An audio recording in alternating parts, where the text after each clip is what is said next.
right outside of Detroit. I was in a family that knew of God, but wasn't actively seeking Him. A quick snapshot of my life before I came to Christ can really be best seen in my first few, I guess you could say, years here at Michigan State. So I was pretty lost in the world and worldly things. I began to sell like weed and marijuana, I guess you guys could say, just to gain an extra few bucks. And I was going out every night, partying, getting drunk, and to the point of passing out. I was feeding into my flesh and giving into desires of sexual sin. And I was thinking, like, you know, I got caught up in believing that it was all right, you know, as long as I was honest to the girls that I was with, telling them, you know, that I just wanted to be friends with benefits, you know, and nothing more. And just as long as I'm telling them the truth, that's okay. I didn't feel like I was really a bad guy. I just felt like I was rebelling from God at the time because of things I had just gone through my senior year of high school and my freshman year here, with my parents getting divorced and separated and going their separate ways. And so I felt like I was like rebelling, acting out, and for reasons I'm not even sure. And it was tough because I couldn't really turn to family because my family was taking either my dad's side or my mom's side. I really just wanted to stay neutral and not be a part of it.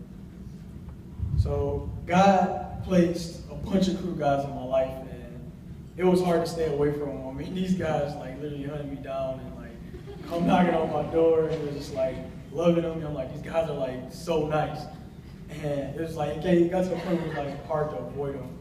And so I began going to Bible study with my roommate, just checking it out and holding, and I loved it. It was awesome. A group of encouraging guys. They really just seemed like they cared about me. They barely even knew me, and it was just like as time went on, like it just got me really to embrace not only the guys, but God and the gospel, and to really just want to dive into His Word just more and more. So that's really what I did. I took a step of faith, and I just really started to get to know God on a more personal level.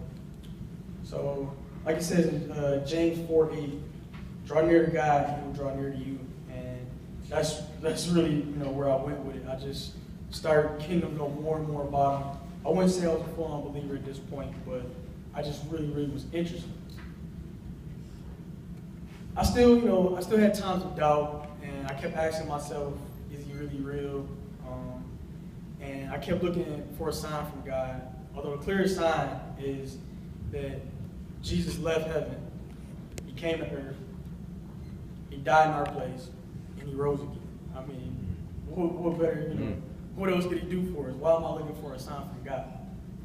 So, in God's grace, He gave me a wake-up call, and He came a-knocking for my soul. So, while working at an electrical company called DTE Energy in the Detroit area, I'm sure some of you guys heard of it, I was doing my daily routine. I turned power on at houses, and I worked on the meter boxes.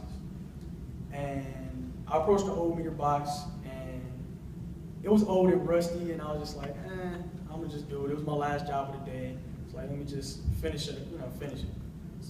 So I turned the power on, everything looked normal, and so I closed the meter box.